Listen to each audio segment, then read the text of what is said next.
The Entrepreneur's Library, episode 238. Welcome to the Entrepreneur's Library, the only book-centric podcast that reviews all the top-selling business books and shares authors' perspective firsthand. This is your resource to finding the next great book that will enable you to grow personally and professionally. Welcome your host, Wade Danielson. Welcome back to the EL. Today we have Frank Bria, author of Scale, How to Grow Your Business by Working Less.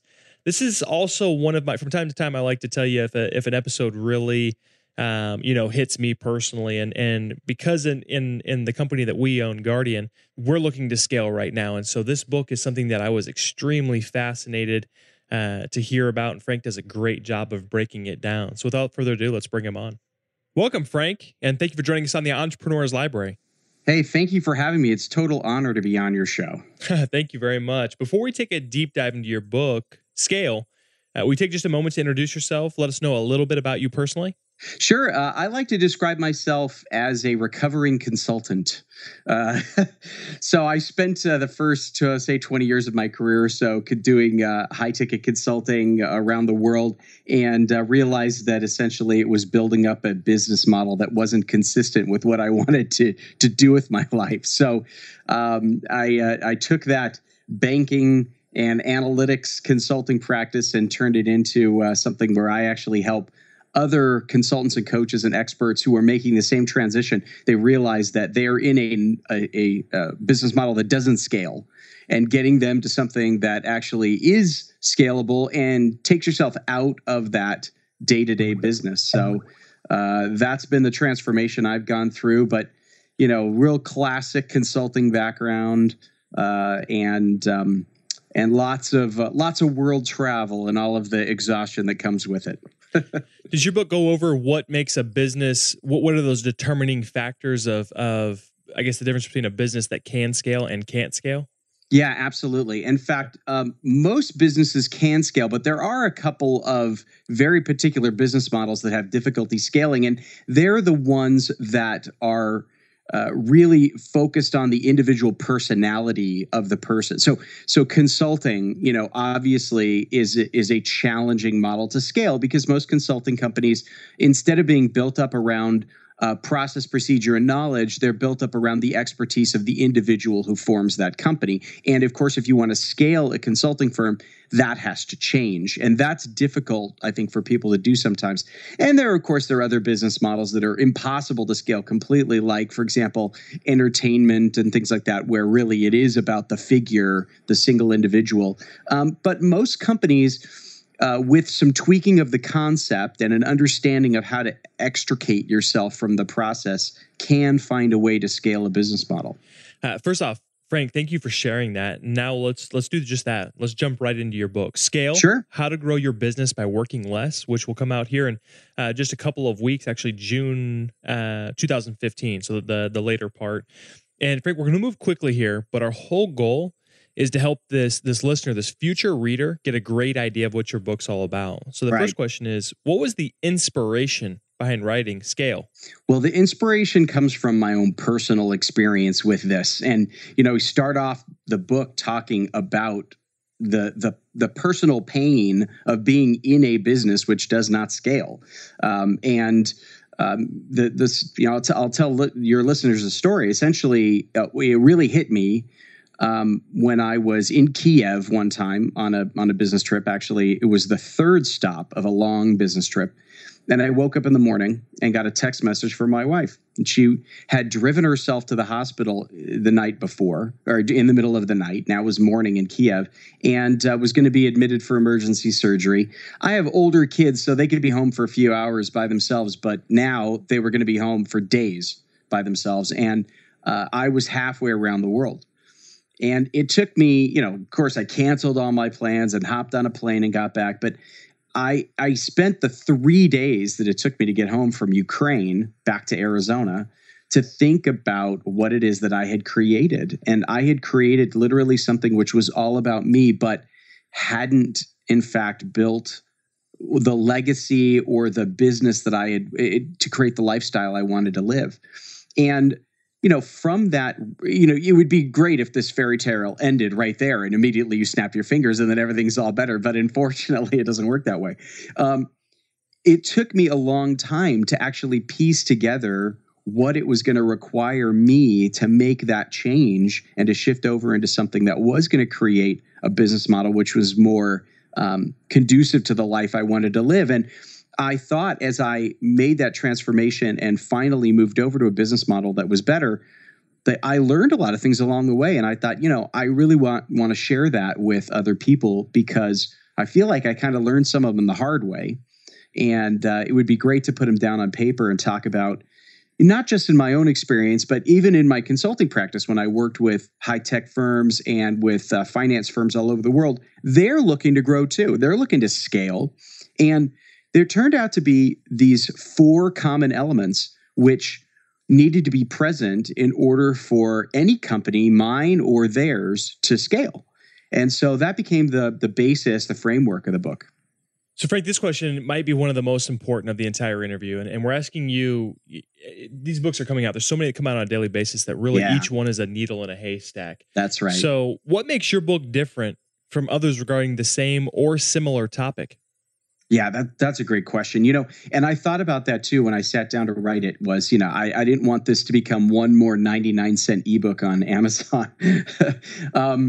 The thing that I really care about is pragmatism. I'm a pragmatist. And so what I see a lot of people when they write about business growth or they write about how to make these business transformations, I find that they either tell lots of stories or they remain very theoretical. And it's great. You can learn a lot from other people's stories. And the theory is kind of nice if you think that way. But at the end of the day, I wanted the reader to close the book and say, okay, what do I do differently tomorrow? So at the end of each chapter, we got some intro and conclusion chapters, but the meat of the book where we talk about these 4 keys to scale, there are exercises. And literally, these are what I like to call evergreen exercises. So they're not just a one and done. They are sitting down and thinking about how to apply these particular concepts in your own business. And I say in the book, and this is going to be a journey. Once you get through the book, scaling is a process that goes on essentially in your business forever. It doesn't stop. It's not like you scale and you're finished. You're going to hit another growth ceiling. You're going to hit another point in your business growth where you need to do things differently. So you can crack open the book again, go back through those same exercises, except this time your answers are going to be a little bit different because you're facing different problems and different challenges. You've learned a little bit more.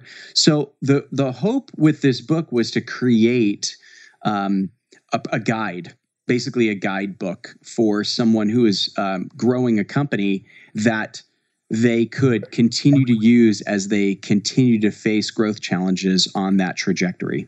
That's excellent. And so this book resonates so much with me right now because I would consider us that we're a very small business. There's only 15 of us, but we're looking at that next level. We're looking at that 25 and 50 user company and setting up a foundation. And we constantly are running into what next, and we grow organically. So we don't take any investor income, which, could speed things up. But at the same time, so we're constantly looking for this kind of information that you're talking about, which is really exciting. But Frank, how did you write the book to be read? Is this a book that someone can jump in, jump out, cherry picking information, or did you really design it to be read from front to back? Yeah, that's a great question. I wrote this book with the knowing full well that I was putting something together that was very serial, but each of the different pieces, because it's split up into these 4 different sections of the 4 keys to scale. So you can pick any of those that you seem to be having trouble with today. But I do tell the reader at the beginning to try to approach these things in order. Now I know that, because I'm kind of like this too. I pick up a book and I open up to chapter 12 because that's the pain I'm feeling today.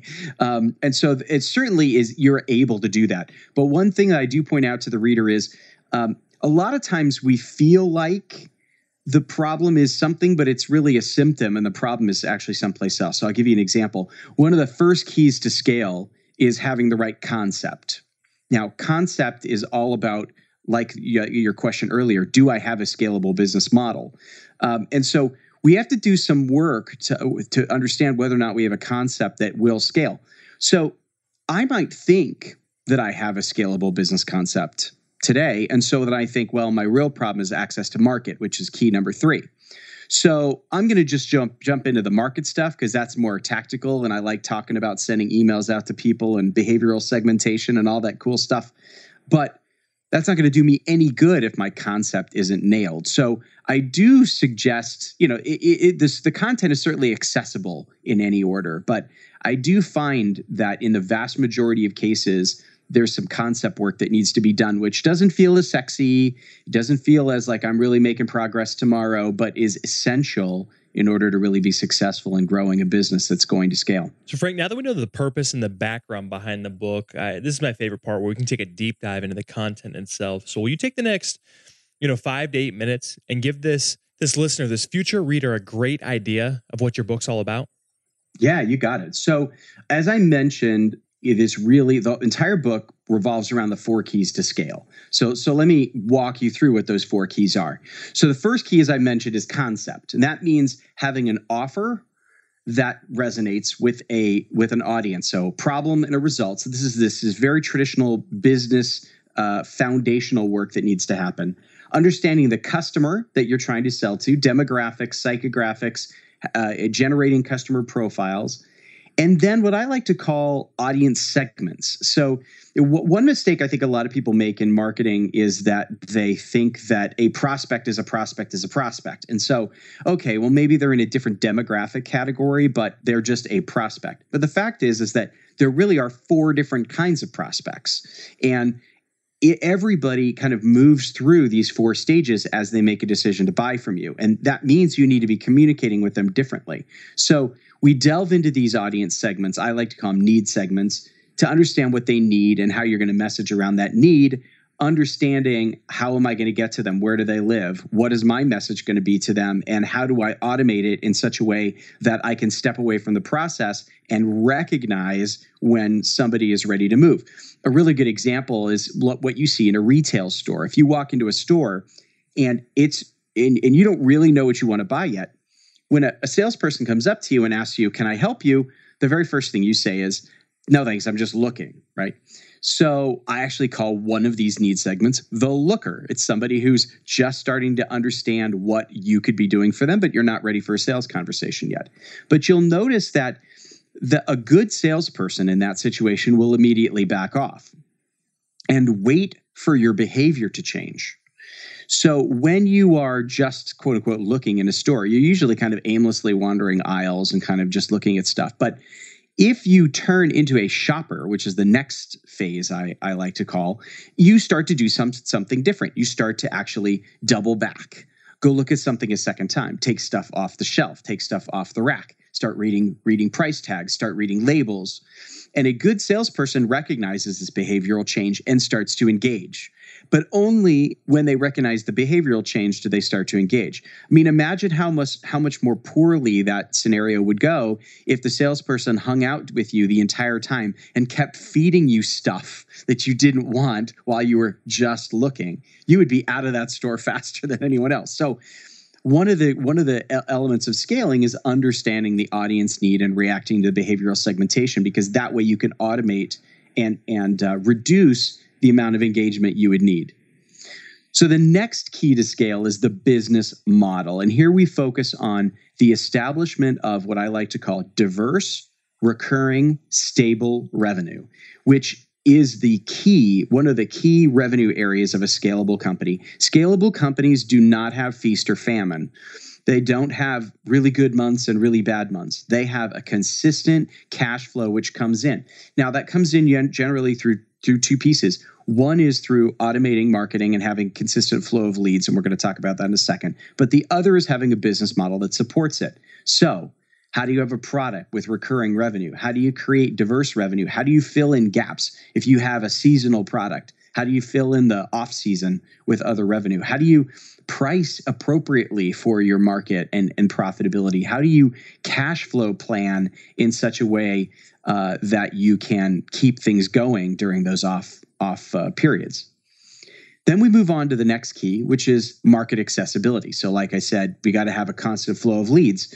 And so I have a tool I like to call the loyalty ladder, which is a way for you to construct a marketing automation platform that drives leads, builds relationships, and closes sales in a more in a quicker and in a more lucrative manner, because you are not letting as much stuff fall through the cracks because you have a longer sales cycle. You are building more loyalty and credibility over time, so people are willing to pay you more at the end when they finally do get around to buying. And being able to manage the metrics and manage that process from an analytic perspective. What are the numbers? What is your lifetime customer value? How can you measure it? And with the end goal of being able to put a system in place where you could actually look at your entire prospect growth platform and put a number on it.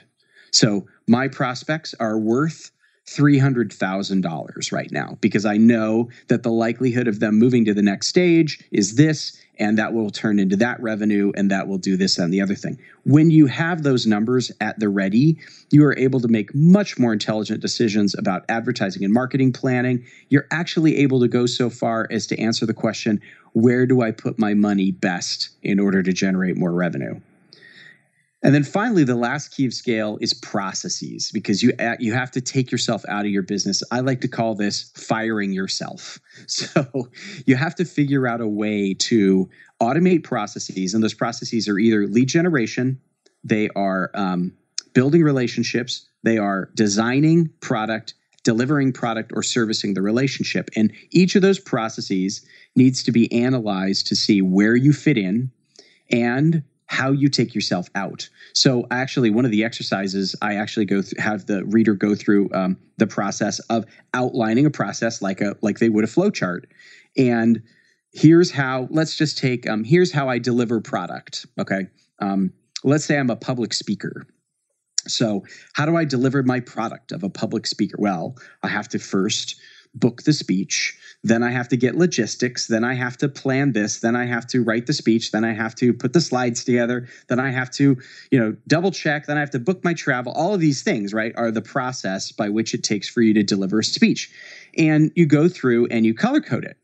So green is something I can give to somebody else safely. Yellow is something that I do, but I could give to somebody else if I wanted to. And red is something I am stuck in. So for example, in that particular case, I would fill in actually get on the plane and deliver the speech as red, right? So then the goal is to try to figure out a way to automate that process so that every box turns green. And most readers immediately object and say, well, there's no possible way for the speech writer to turn the get on the plane and deliver the speech box green. And I say, aha, not so fast. What if your business model now takes the intellectual property of the speech and allows other people to deliver the speech, and you've licensed them the intellectual property? Now, someone else is getting on the plane and someone else is delivering the speech. Those boxes are now completely green. But it does require you to rethink how you're delivering your value proposition. And of course, every business is going to be different, but every business can go through that process of looking at those processes. And then we talk about operations and hiring and how to staff for those processes to be automated. So that's kind of the overview of the content from front to back. And we go through these 4 keys of scale. And as I mentioned, each chapter's got exercises in the back, and you kind of stop and think about how to apply those particular principles in your own business. So Frank, you just covered a plethora of different information. And that's why I feel like this next question is going to be somewhat mean to ask, because I'm asking you to take that. What you just did was put your book in a nutshell, and I'm asking you to break it down even a step further. And so if the reader could only take away one concept, principle, or action item out of the entire book, everything you just took the time to discuss with us, what would you personally want that to be? The main piece of information that I want people to understand out of the book is that in order for you to scale, you need to change. And a lot of people think that if they just keep doing more of what they're doing today, that automatically these things will just happen. But it takes energy and effort to scale. And you can't just get busier and busier and suddenly you're scaling. You really do have to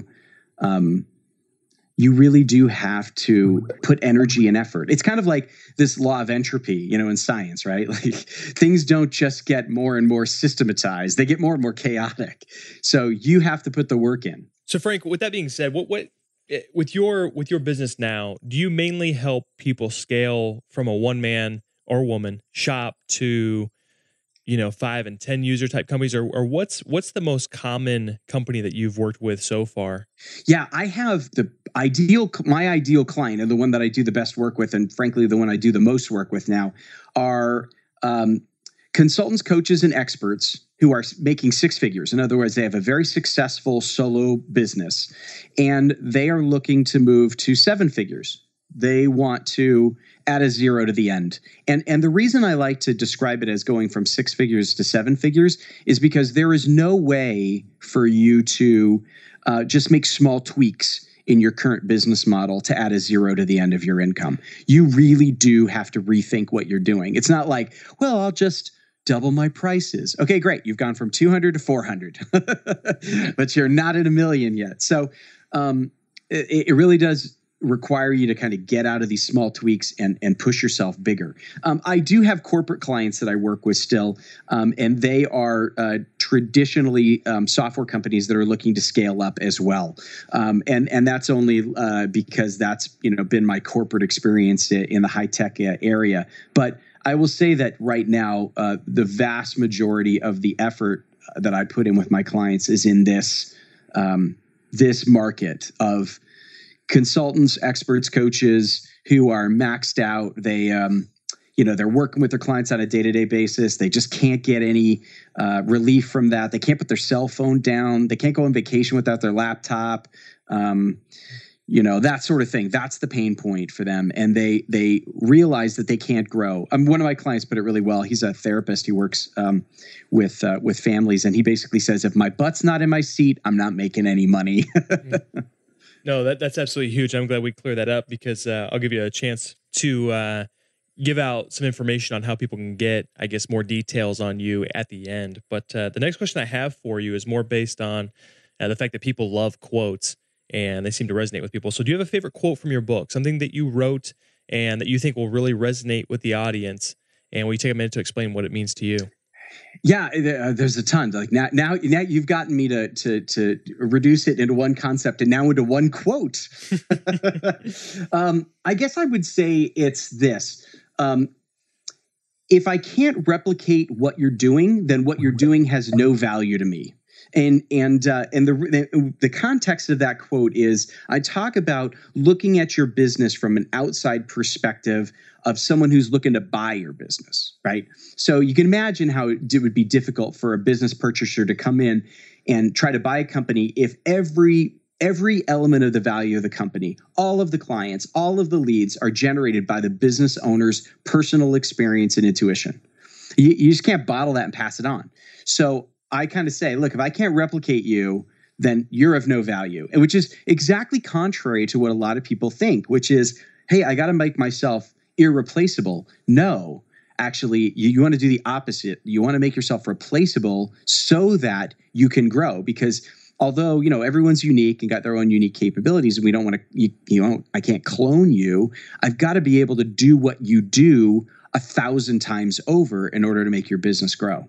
Excellent. Well, Frank, thank you for sharing that. We'll put that in the show notes at the elpodcast.com so people can go back and reflect on that a little bit further. And Frank, we're going to move away from your book for just a second. And I'm going to ask you, not for any recommendation, but the recommendation. So if there's only one book you could suggest based on the way that it's changed your life, really created a lifestyle or a paradigm shift for you, which book would you recommend?